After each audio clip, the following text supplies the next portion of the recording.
When you think of Sac City Unified's budget, picture two different pools of money.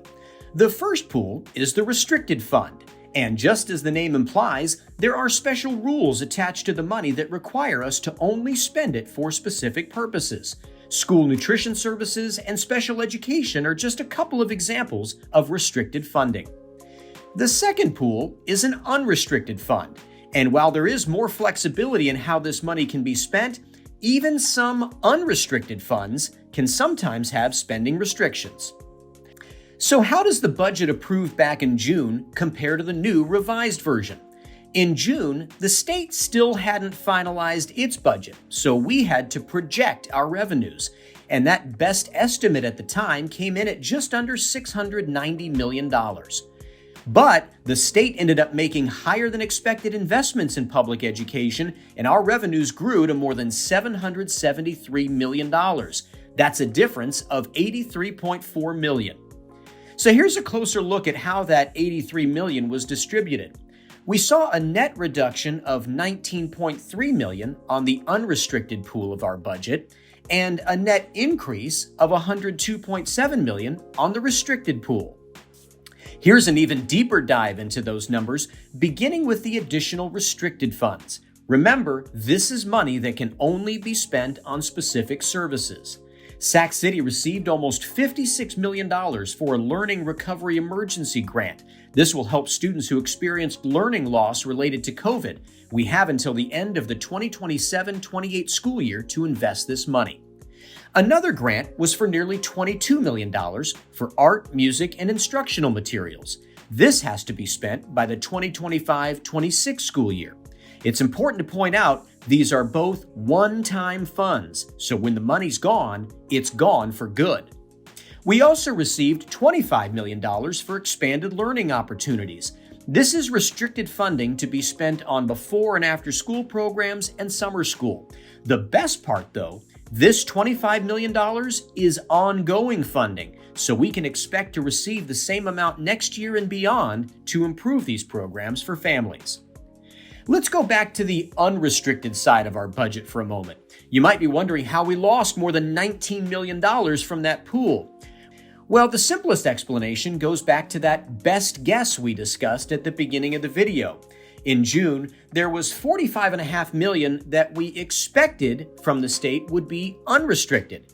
But in the final state budget, the money turned out to be restricted. So our budget team had to move it from one pool to the other. At the same time, we received ongoing cost of living adjustments and daily attendance relief totaling another $26.2 million. The result is that net loss of about $19.3 million. So by now, you're probably wondering, okay, so how much money is left for the students? Well, it starts with nearly $30 million in new ongoing unrestricted funding, most of which we just identified a moment ago. Remember earlier when I said that even unrestricted money sometimes has restrictions? We have to commit $5.1 million to support our students with the highest needs. For example, these are students who might be English learners and also low-income or foster youth. $3.3 million of this money must be earmarked for student transportation needs, which helps us address a big barrier to student attendance. That leaves potentially up to $21.2 million a year available to invest in ways that directly benefit students. But, and this is important, if we spend that entire $21 million every year, our budget team projects the district will return to deficit spending within 3 years. Think of it like dipping into your savings account to cover your monthly bills.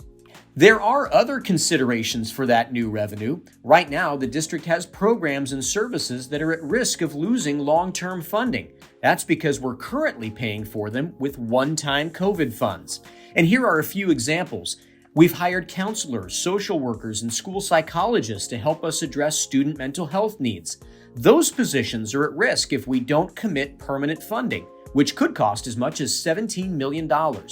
We also have about $35 million committed to our special education program. There's another $2 million committed to provide more substitute teacher support for schools, and the district has spent $8.4 million to create a pool of staff that provides additional support to schools. All of these things need permanent funding, which can only come from the district's available unrestricted fund. Sac City Unified is also in the early stages of an exciting and bold initiative to revamp our multi-tiered systems of support program. This will help us better identify and meet the social and emotional needs of our most vulnerable students.